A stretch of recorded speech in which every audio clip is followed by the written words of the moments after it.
Go. All right. Hello, everyone. So today we are going to go over our comprehensive presentation for our capstone, which was the cybersecurity analysis of password managers. So first, to introduce the team, I'm Lita, and I'm the project manager for the group. And my name is Katie. I was a technical writer and researcher. My name is Zach Rashid, and I was a technical writer and researcher. My name is Ruben Vasquez, and I was a team of research and demo. My name is Caleb Fox, and I was team researcher and demo.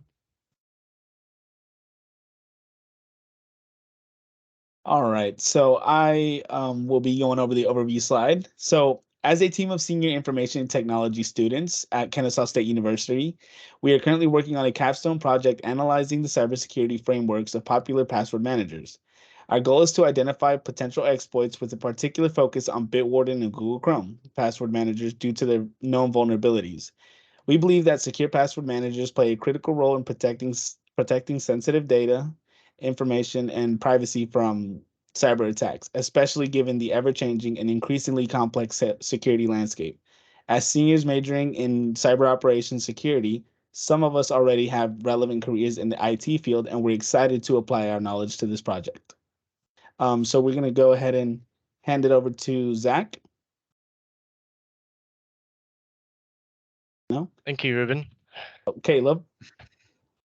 All right, so giving short insight into the project, I'll explain the project relevance to relevant technologies. The team has conducted an analysis of the cybersecurity framework of popular password managers, respectively Bitwarden, Google Chrome, and Firefox as our selected targets, and in doing so, we have identified potential vulnerabilities that could be exploited. To further test the attack methods and discovered findings, the team could utilize these attacks on a broader range of targets that could involve brute force attacks similar to the one attempted on Bitwarden, and additionally, the team could use Chrome Pass or similar tools that mask itself as the password recovery tool to breach other targets. Use of these tools and attack methods during our research could enable the team to discover vulnerabilities in other password managers and offer remediation or security advice to mitigate further attacks. It is crucial to ensure that best security practices and procedures are followed to protect user data and ward off attacks. In conclusion, password managers are essential for protecting and sensitive information and ensuring privacy in today's world, and it is important to identify and address vulnerabilities to prevent cyber attacks. The team's findings could help improve the security of password managers and raise awareness about the importance of cybersecurity. Now I'll be passing the next slide to Lita. All right, so I'm going to be going over the methodology for the project. So when we were crafting our project plan, we chose to centralize it around key phases that we created, and those were created based on the milestone and deliverable due dates. So as we were working on the project throughout the semester, we created several living documents, including the website, formal research report, project plan, and work breakdown structure. And we continued to add to those as the semester progressed, just so we could track our team's progression and then also utilize these documents later on as well. So within our project plan, we also factored in an additional 2 days of buffer time as a risk management policy, just in the event that some kind of emergency happens or we get behind or tasks are added to the project, then we have a little bit of extra time before each of those respective due dates. So going over our different phases that we had, prior to the official phases starting for us, we created the project plan, which is where we assigned the roles and created those living documents. We next transitioned into the actual first phase for us, which was our research phase. And during this, we were working the entire time towards milestone 1 deliverables. So in this phase, we identified the targets that we wanted to go over. We researched our respective password managers. We submitted weekly reports, added to the living documents, and finally presented a milestone 1 presentation to our sponsor. During phase 2, we focused on exploiting, which was where we mainly focused on our actual ethical hacking. So this encapsulated everything for milestone 2 as well, which is where we met with industry professionals and they helped guide us towards how we should develop our attack plan and some tips and tricks on the best ways that we could go about this, since we are essentially new to this whole thing. After we developed our attack plan, we went ahead and conducted our ethical hacking, and we further analyzed our results and were able to add all of that information to our living documents and continue with the project. So now that the two bulk phases of the project were complete, both the research and the actual exploits themselves, now for this final phase 3, we were able to finalize everything. So we just worked on refining our existing living documents and completing our C-Day submission, C-Day information, and developing all of those documents for the final submissions. So on this next slide, I have the Gantt chart present, which you can pause if you would like to take a better look at it, but it shows all of our tasks and the actual due dates for each one and how long we counted for each phase to be, just so you can see a better breakdown of every single thing that went into each milestone phase. So next I'm going to be passing it to Zach for the deliverables.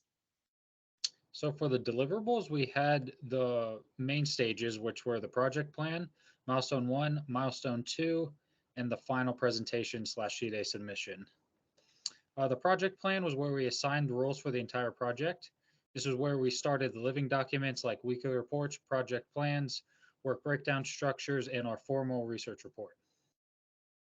Milestone 1 had each person assigned a password manager. This was heavily individual research, but we would meet twice a week to compare. Capstone project report was the background of the project, outcomes and achievements, project planning summary, and the team reflection / project experience. This is also where we practiced several times for the milestone 1 presentation.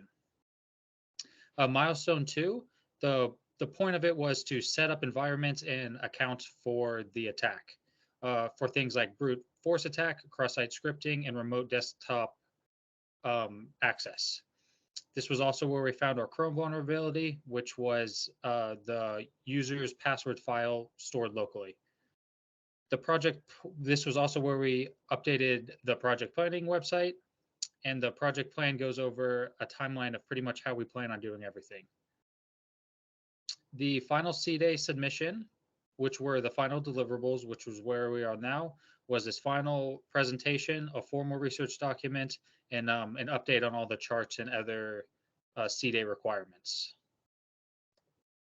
For our initial findings, Bitwarden was not successful because Bitwarden had mitigation techniques in place to prevent brute force types of attacks. With all the possible combinations for a 9-digit password as well, we determined that this type of attack would really not be the best for us. Google Chrome ended up being successful because we were able to locate where the login information was saved on the local file and use Chrome Pass to unencrypt the passwords to plain text. Firefox was a failed attempt because we tried to use a similar tool to Chrome Pass, but we were unable to get the same results with Google Chrome. On this slide is the Chrome Pass exploit. On the left is an encrypted password file on a notepad. This is how you would usually view it in an encrypted form. And then the right is the Chrome Pass interface with the decrypted passwords. I will now pass it to Katie for the project experience. So for the knowledge and skills that we used during this project, I'm going to go over some of the courses that we took during the IT major at KSU that helped us along the way. The first class that we took was our ethical hacking defense class. We learned some brute force and key logging methods that we could use for our project. We also took our software acquisition and project management course, which helped us with the Gantt chart and just general project management success tactics. We took hardware and software concepts, which came in handy when we did our attacks because we were all using Windows machines for them. So we learned a little bit about the Windows file system and Windows OS. We also used our technical writing class skills to apply to our formal research paper.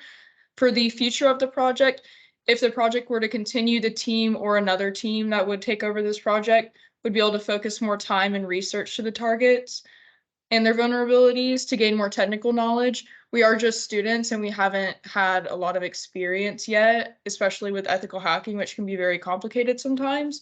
So if we had more time and we weren't so constrained to the 16-week semester, we would have probably been able to have more success.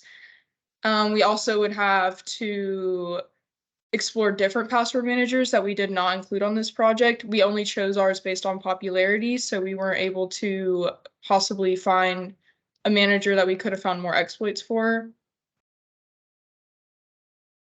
And for the team experience part of the project, we had quick and clear communication. We were able to integrate all the members' skills to reach a common goal because some people are better at different things than others.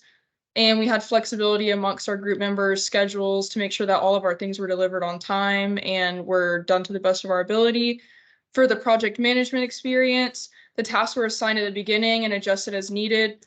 As Lita talked about earlier, we did have buffer time for each of our deliverables because we just wanted to make sure that in case something happened or we weren't able to possibly meet a deliverable on time, we did have that extra window just to make sure that we could keep on track. Our tasks were assigned to initial members at the beginning, but it also fluctuated throughout and just everyone could help where they could on everything.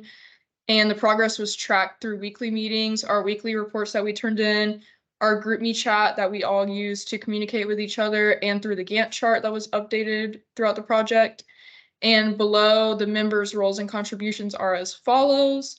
And as far as overcoming our challenges, we did experience that we had several members that had different conflicting schedules. So it was a little bit of a challenge for us to all get together at certain times. And if we weren't, we made sure to meet enough where if one person was unable to attend for some reason, we were able to compensate for that and still keep everything flowing and keep everyone caught up as we were going on. And also, just our lack of technical knowledge being students at the phase we are at in our IT careers, and also the time and resources that we had, we weren't able to reach the project's full potential that it could be at in the future, given more time and more education on the ethical hacking topics. And this is the link to our project website. We kept up with all of our deliverables on here and project information if you want to go give that a visit. And that's all for our presentation. Thank you guys for taking the time to watch this. If you guys have any questions, feel free to reach out to any of us. Thank you. Thank you.